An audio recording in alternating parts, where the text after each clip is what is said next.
In this video ay pag-aaralan natin kung paano gumamit ng financial reports sa The Lemonade Store.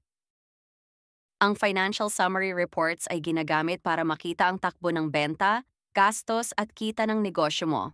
Mahalaga ito para makagawa ka ng tamang desisyon at makita kung kumikita nga ba ang negosyo. Here's the scenario. As the Lemonade Store owner, gusto mong malaman ang mga sumusunod. Kumusta ang kita last month? Saan napupunta ang gastos? At ilang benta ang pumasok? Tignan natin ngayon sa financial reports ng merchantry. 1. Sa main menu, i-click ang reports at i-click ang financial summary. Number 2. Set the date range. Pumili ng time period na gusto mong makita. Let us choose May 1st to 31st, 2025. 3. Report period options. Choose the details level na gusto mong i-analyze sa report.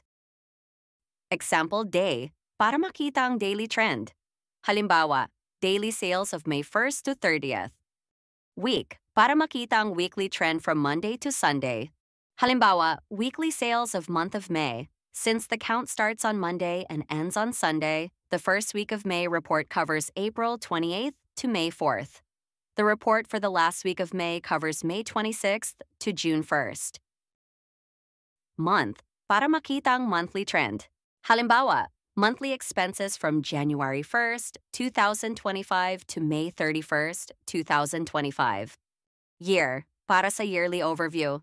Halimbawa, sales at expenses for the full year of 2024.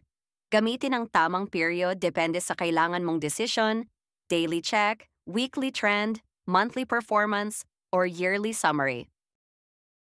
Pumili ng report type. Pwede mong piliin kung anong klase ng report ang gusto mong makita. Gross sales, kabuuang benta bago ibawas ang kahit ano. Gross profit, ito ang iyong kinita after ibawas ang puhunan or cost ng produkto mo. Net sales, ito ang iyong benta after alisin ang discounts. Expenses, lahat ng ginastos ng negosyo. Net profit, final na kinita after ibawas ang lahat ng gastos. Perfect ito para makita kung kumita ka talaga at saan napupunta ang pera mo. Sa merchantry, makikita mo din ang breakdown ng gross sales. Dito mo makikita ang summary ng lahat ng benta bago pa ibawas ang discounts, returns, or tax. Kasama sa breakdown ng mga sumusunod, catalog name, pangalan ng product or item na nabenta, quantity sold, ilang piraso ang nabenta sa period na pinili mo, gross total, kabuuang halaga ng benta per item. Gamitin ito para makita kung alin ang mabentang product. Makikita mo din sa reports ang expenses breakdown nito. Makikita mo dito ang summary ng lahat ng gastos ng negosyo mo, grouped by category. Kasama sa breakdown ng mga sumusunod. Category. Uri ng gastos. Halimbawa, payroll, utilities, supplies.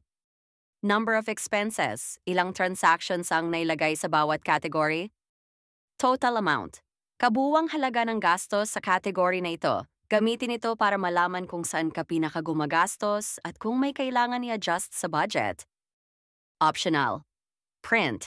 Pwede mong i-print ang catalog report kung kailangan mo ng hard copy para sa meetings or anumang purpose. Just press the Ctrl+P button on Windows and Command+P on Mac. Congratulations! Alam mo na ngayon kung saan kumikita o nalulugi ang negosyo mo. With merchantry reports, may financial clarity ka lagi. Numbers don't lie. Let's grow smarter.